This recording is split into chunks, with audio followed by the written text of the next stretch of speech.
Welcome back to my YouTube channel. Still a cold and wet day here in Adelaide, but I'm quite warm here where I am at the moment, and we're still in the middle of a COVID lockdown.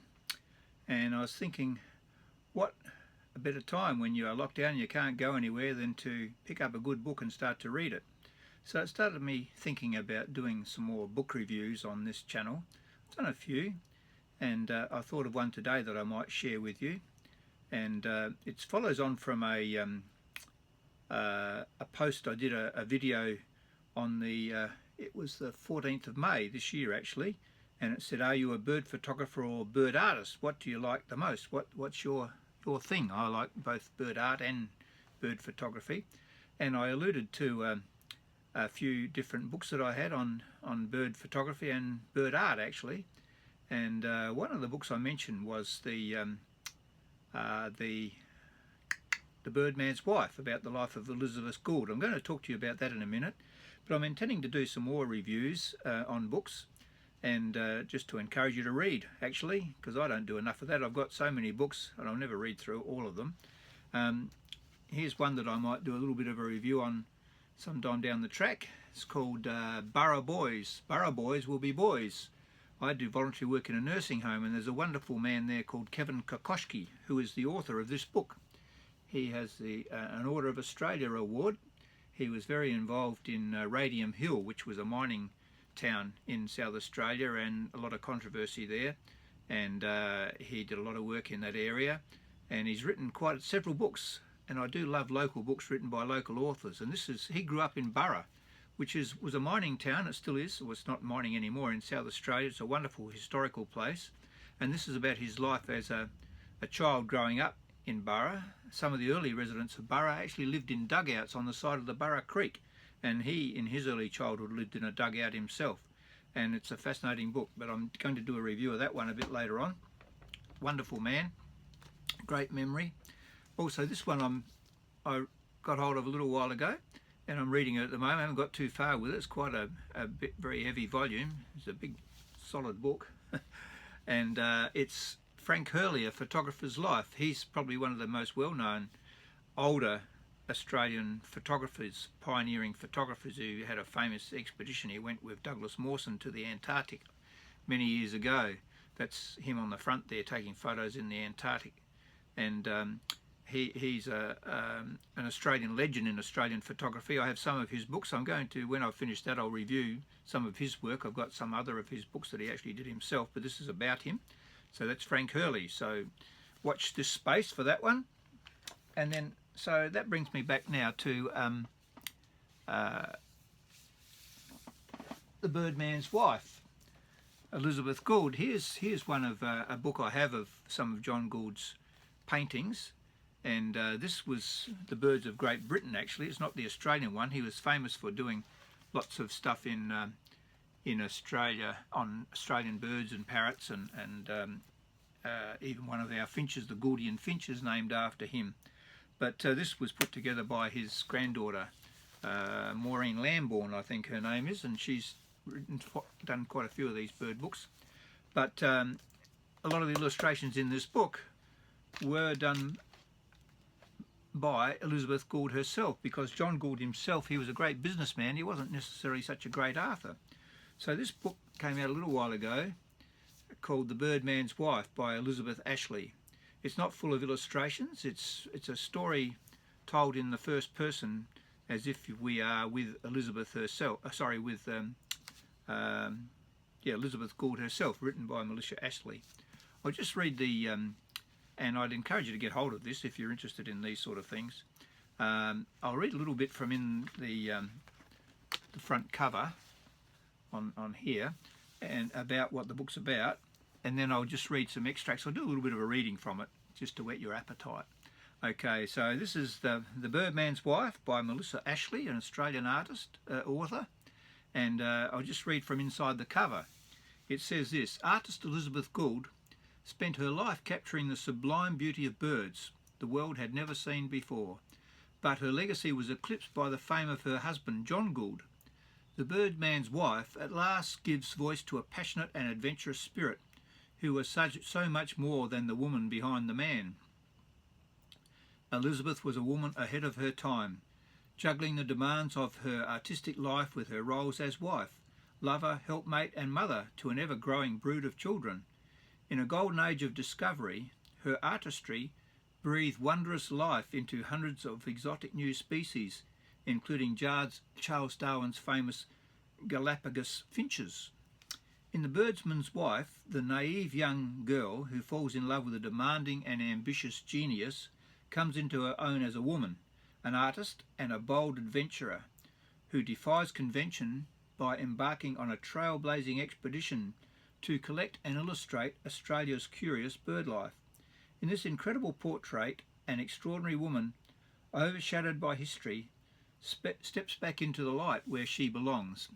I found this a book that I could hardly put down. I read it in 2 sittings, I think. So I'm going to turn over here now. Part of their journey and of discovery and work was visiting Hobart. They stayed some time in Hobart, which was in Tasmania, capital of Tasmania in Australia. Back in those days it was called Hobart Town, Hobarton.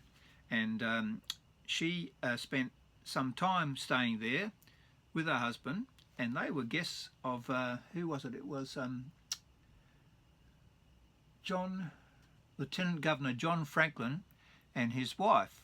I'm not quite sure which. I picked up on his wife's first name, but Lady Franklin anyway. And they actually were great supporters of John and Elizabeth Gould. And I'm just going to read a little bit of an extract from here about that encounter that they had and some of the things they did. She went on a picnic with Lady Franklin, and I'll just see if I can. Where are we? Where can I start? So I'll just pick up here. You'll have to imagine what comes before this.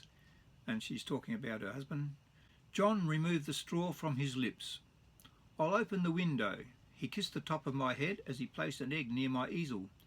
Did I mention that Lady Jane Franklin, there you go, that's her name, Lady Jane Franklin is to command an expedition to navigate the southwestern reaches of Van Diemen's Land. She wishes to sail for Port Macquarie on the west coast, and as there are many islands and channels yet to be mapped, she intends to take along a government surveyor. And you would like to accompany her to her inventory, its birds. Is that what you're getting at? I said, smiling. Just think of them, massed in huge breeding colonies, scolds of cormorants, huddles of albatrosses, plumps of shearwaters, hedges of herons, nurseries of gannets, creches of penguins. He laughed. I must certainly find a way to join her venture.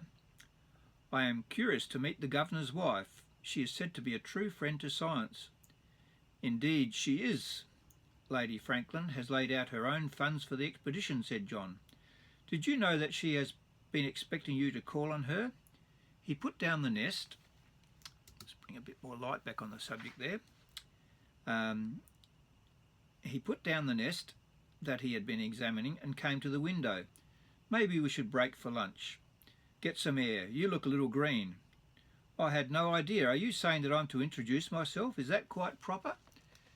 It's perfectly acceptable for you to do so. Lady Franklin doesn't stand upon ceremony. Write to her this evening and invite her here to examine your latest sketches, your paintings of Hobarton's flora.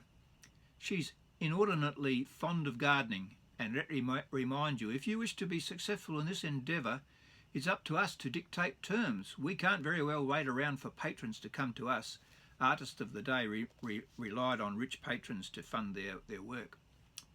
So how do you suggest I broach the subject? She says. Create an opportunity. Turn the conversation to our enterprise. Tell Lady Franklin how cramped we are at the inn.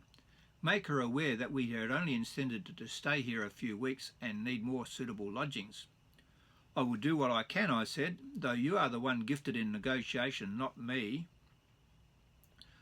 I thought you were to secure our accommodation. I don't understand why this has become my lot. This is a subtle situation, said John. We need to be careful. We don't want to spoil any opportunities. I might seem too keen.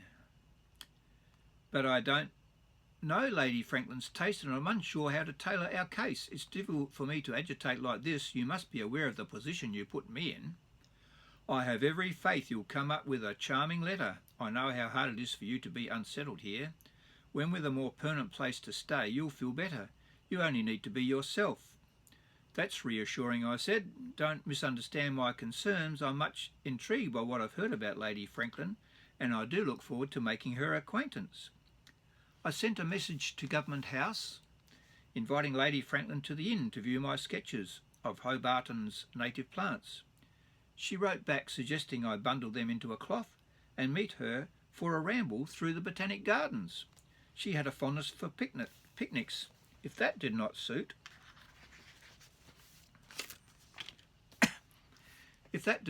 we could take the ferry to the slip dock at Port Arthur and inspect the progress made on a sloop that she was having built. A meander through the Botanic Gardens, of which I had seen but a tantalising glimpse, appealed to me the most. I returned the note, accepting Lady Franklin's counter-offer. I asked Mary to accompany me on the outing. We donned our best woolen dresses, shawls and bonnets, which we had starched with wheat flour, having no finer grain in our stock. As a final touch, I dabbed lavender water on my wrists and set a little chalk powder under my eyes. Am I presentable? I asked John, pirouetting to show off my finery. Perfection. You make a handsome picture, John smiled, kissing me on the brow. Around mid-morning, a buggy arrived from Government House to take us on the hour-long ride to the Botanic Gardens. The carriage itself cried out for a shine, the only sign it belonged to the Governor's fleet, a small insignia of the English crown on the door. The horses looked tired and old, but we were grateful for the courtesy. Excuse me. And by now we were well aware of the realities of life in the colonies. Following the example of my husband, who brought shooting and preserving equipment to every venture, the shooting equipment was to get specimens of the birds so that they could paint from a shot bird. I had packed my botanical knives and scissors and pressing album in case the opportunity for taking samples arose. My initial encounter with Lady Franklin was memorable for the unexpected view of her it presented. After a maid met our carriage at the gates and led us on a brisk march to the gardens, we rounded a corner to be met with Lady Franklin's jiggling rear end. She was tugging furiously at a hardy-stemmed weed, impertinent enough to impose itself on a magnificent display of King George roses, which I later discovered she had personally grafted. The stays in her house dress had been left off, and her broad-brimmed hat flattened her curls. Her feet were shod in men's boots, enclosing her ankles and laced around the shins, unlike the soft slippers favoured by most women of her station. "Lady Franklin," announced the maid. Our hostess made a muffled cry of surprise and pushed upright to face us. She wiped a gloved hand across her brow and squinted through the strong morning sun at Mary and me. Her mouth formed a broad smile and she held out both arms. "Mrs. Gould," she said, "I finally have the pleasure." "Oh, but it's all mine," I answered, smiling delightedly back at her. "Come," she said, scraping the leaves off her skirt. She moved with light, energetic steps down an avenue of popular trees. We paused at a planting of native bushes. Without a word, Lady Franklin reached forward with a tiny sickle and lopped off the top branches of a banksia. "If you wish to try a new way to sweeten your tea, soak the shrub's flowers in water. The natives have been steeping it into a flavoursome drink for hundreds of years." "Thank you," I said, holding open my botanical folder for her to slip her offering inside. "I've been collecting and sketching the local plant varieties. There are some beauties here. You must lead me to them. I want to learn everything I can, and I cannot imagine a better guide than you with your enthusiasm for the colony's native flora." I could read on and on. Once you get into this book, you want to keep reading it. She was offered some really good accommodation via Lady Franklin, and her diplomacy, as encouraged by her husband John, paid off, and they were strong allies of the Goulds while they were doing all the work they did in Tasmania. They did spend some time here in South Australia, and I've got a really good book that was written about, garnered from all the diaries that they wrote about their visits to places around South Australia when they were doing all their birding things here, although I think it was mainly John, and Elizabeth wasn't probably with him at that time, I'm not sure. Anyway, that's just a little bit of a taste of The Birdman's Wife, and it's an enthralling book. And that's just a little bit of an encounter with someone else. It's not just about painting birds and drawing birds. It's much more than that. It's about the life of an amazing woman who had an amazing husband, but she was, you know, like they often say, that behind every great man there's an even greater woman, and I think in this case that was the case. I mean, he was the businessman, but she was really part of the brains behind it all, and also the artist, amongst others.